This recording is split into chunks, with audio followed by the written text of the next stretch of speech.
Today is Friday, May 15th, and we will be reading 1 Samuel chapter 25 and 26. All right.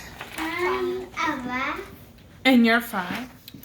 And y'all have your coloring books while we're reading 1 Samuel. Oh, yes, and Catherine is 2. Catherine's 2. Good job, Catherine. Yep, and because y'all already took your baths, so you put your shirts on. Y'all decided to wear them to sleep so that you can wear them more often. Instead of wearing them. Yeah, and so that is probably a good point to bring up. Oftentimes, we do our Bible reading after everybody's taken their baths. So y'all are wearing the same clothes that you wore the night before because you've already put on the clothes that you're going to go to sleep in. That's why it looks like we've been wearing the same things over and over and over. Yeah, but you haven't. No. You always wear you wear different clothes. But by the time we come to recording, that's what it looks like. I mean, their hair's wet. His hair's as dry as can be. Yes, My hair's This is the behind the scenes edition. that's Bible right. Oh, okay. So let's get to 25. The death of Samuel. Who is Samuel? David's friend. Oh, he's a prophet. Okay, Yes. All right, chapter 25. Death of Samuel. Now Samuel died, and all the children of Israel gathered together and mourned him. And they buried him at his home in Ramah. Then David arose and went down to the wilderness of Paran. David, Nabal, and Abigail. Now there was a man in Maon whose work was in Carmel. He was a rich man with 3,000 sheep and 1,000 goats, and he was shearing his sheep in Carmel. The man's name was Nabal, and the name of his wife Abigail. She was a woman of good understanding and beautiful, but the man was harsh and evil in his actions, and he was a Calebite. Caleb heard in the wilderness that Nabal was shearing his sheep, so David sent out 10 young men, and David said to the young men, "Go up to Carmel, and go to Nabal, and greet him in my name. And thus you shall say to him who lives in prosperity, Peace be to you, and peace to your house, and to all that you have, peace. I have heard that you have shearers. Now your shepherds were with us. We did not harm them, nor did they miss anything, all the days they were in Carmel. Ask your young men, and they will tell you. Therefore let my young men find favor in your eyes, for we have come on a good day.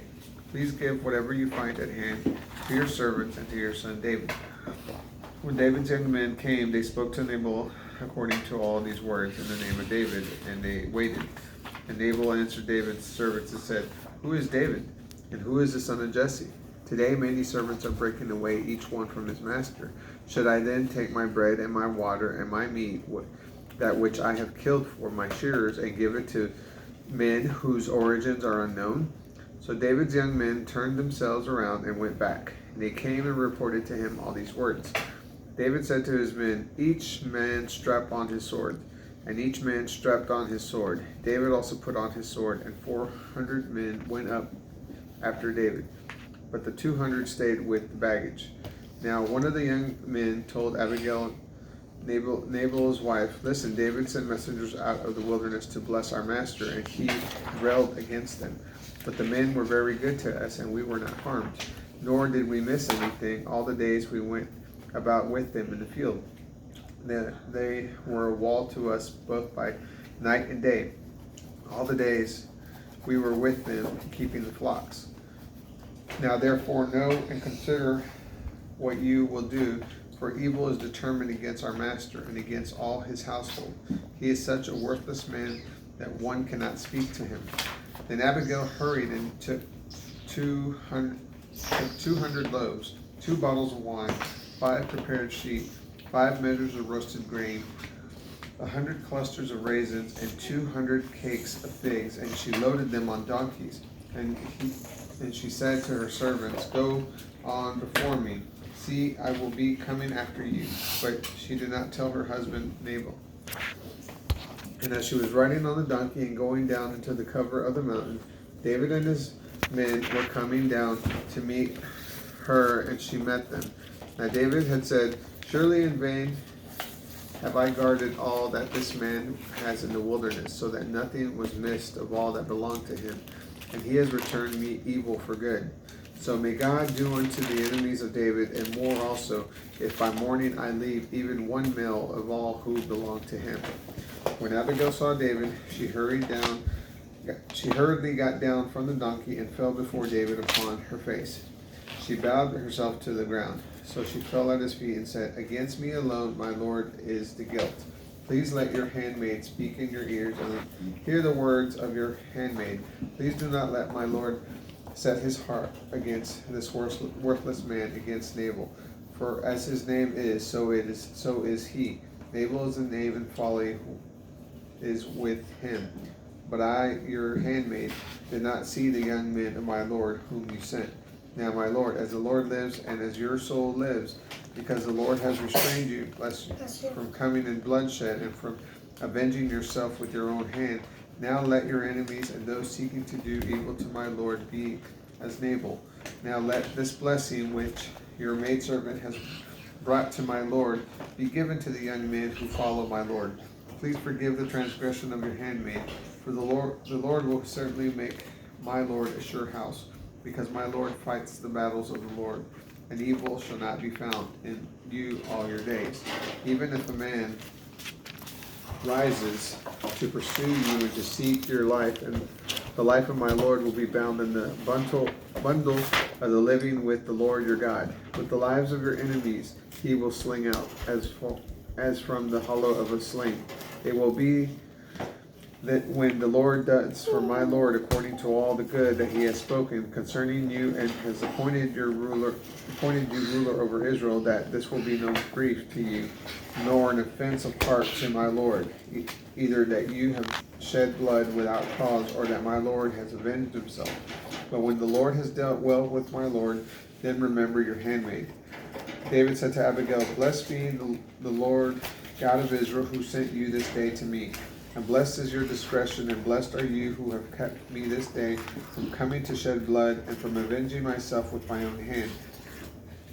For as the Lord the God of Israel lives, who has restrained me from injuring you, if you had not hurriedly come to meet me, surely there would not have been left even one male to Nabal by the morning light. So David received from her hand what she had brought him, and said to her, Go up in peace to your house. See, I have obeyed your voice, and I have granted your request. Abigail came to Nabal, and he was feasting in his house like the feast of the king. And Nabal's heart was merry with him, for he was very drunk. Therefore she told him nothing until the morning light. But in the morning, when the wine was gone out of Nabal, his wife told him these things, and his heart died within him, and he became as a stone. And about 10 days after that, the Lord struck Nabal, and he died. Heard that Nabal was dead, he said, Blessed is the Lord who has defended the cause of my reproach from the hand of Nabal, and he has kept his servant from evil, for the Lord has returned the wickedness of Nabal upon his own head. And David sent and spoke with Abigail to take her as his wife. When the servants of David came to Abigail to Carmel, they spoke to her, saying, David has sent us to you to take you as his wife. She arose and bowed herself on her face to the ground, and said, He is your handmaid. Here is your handmaid, a servant to wash the feet of the servants of my Lord. Abigail hurriedly arose and rode on a donkey with her 5 young women who attended her. And she went after the messengers of David and became his wife. David also took Ahinoam of Jezreel. So both of them were his wives. But Saul had given Michal, his daughter, David's wife, to Paltiel, the son of Laish, who was from Galem. David again spared Saul's life. When the Ziphites came to Saul at Gibeah, saying, Is David not hiding himself on the hill of Heklah, which is before Jeshimon? Then Saul arose and went down to the wilderness of Ziph, having 2,000 men of Israel with him, to seek David in the wilderness of Ziph. Saul camped on the hill of Heklah, which is before Jeshimon, by the road. But David stayed in the wilderness when he saw that Saul came after him into the wilderness. And David sent out spies and knew that Saul had certainly come. So David arose and came to the place where Saul had camped. And David saw the place where Saul was lying down, and Abner, son of Ner, the commander of his army, Saul was lying down in the encampment while the people encamped around him. When David answered and said to Ahimelech the Hittite and to Abishai the son of Zeruiah, brother of Joab, saying, who will go down with me to Saul to the camp? And Abishai said, I will go down with you. So David and Abishai came to the people by night, while Saul lay sleeping within the circle of the camp. And the spear was stuck in the ground at his head, and Abner and the people were lying all around him. Then Abishai said to David, God has today delivered your enemy into your hand. Now please let me strike him with the spear through to the ground with one stroke, and I will not strike him a second time. David said to Abishai, do not destroy him, for who can stretch out his hand against the Lord's anointed and remain unpunished? David said, as the Lord lives, and the Lord will strike him, or his day will come to die, or he will go down into the battle and perish. The Lord forbid that I should stretch out my hand against the Lord's anointed. But now please take the spear that is at his head and the jug of water, and let us go. So David took the spear and the jug of water from Saul's head, and they went away. No one saw, no one knew, and no one awoke, for they were all asleep, because a deep sleep from the Lord had fallen upon them. And David went over to the other side and stood at the top of a hill at the distance. A great space was between them. And David called to the people and to Abner the son of Ner, saying, will you not answer, Abner? Then Abner answered and said, who are you that calls to the king? And David said to Abner, are you not a man? And who is like to you in Israel? Why then have you not guarded your lord the king? For one of the people came in to destroy the king, your lord. The thing is not good which you have done. As the Lord lives, you are worthy of death, because you have not guarded your master, the Lord's anointed. And now see, where is the king's spear and the jug of water that was at his head? Saul knew David's voice, and he said, is this your voice, my son David? And David said, it is my voice, my lord king.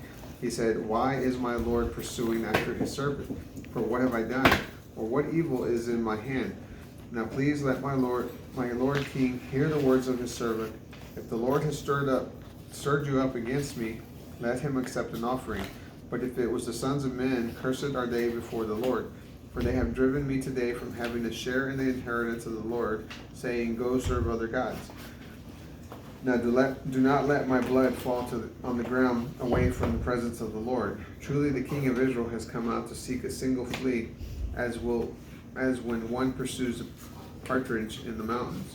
Then said Saul, I have sinned.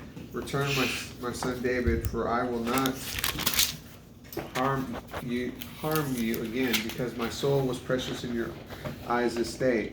I have acted foolishly and have seriously gone astray. David answered and said, see the king's spear. Let one of the young men come over and get it. The Lord requite to every man his right conduct and loyalty. So the Lord gave you into my hand today, but I am not willing to stretch my hand against the Lord's anointed. As your life was highly valued in my eyes this day, so may my life be highly valued in the eyes of the Lord, and he may rescue me out of all distress. Then Saul said to David, blessed are you, my son David. You will do great things, and you will surely prevail. So David went on his way, and Saul returned to his place. And that is. 1 Samuel chapter 25 and 26. Bye, have a great day. Please subscribe. Hope you liked the video. Please leave a like or a comment. Please subscribe. Yeah.